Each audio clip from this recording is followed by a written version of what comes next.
Those who ran from violence now must wait for help.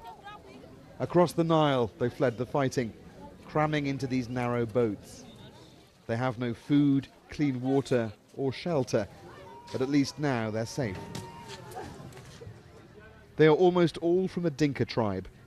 Fearing ethnic violence they'd suffered once before in Bor, a town now controlled by rebel forces and their newer tribal militia. The human effects of a political crisis that sparked tribal violence. Some aid has reached the Awariel camp. Food and some oil for 30,000 people from the Red Cross. A drop in the ocean, but much, much more is on the way.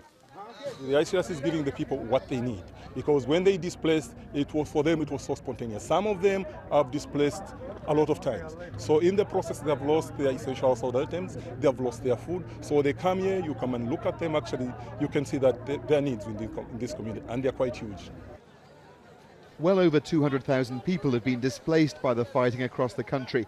Tens of thousands sought refuge in UN compounds, this one in the capital, Juba. But those trapped in towns held by the rebels are scared of what might happen when the army tries to retake them. Many believe more fighting is imminent. It's hard to know the full extent of the crisis.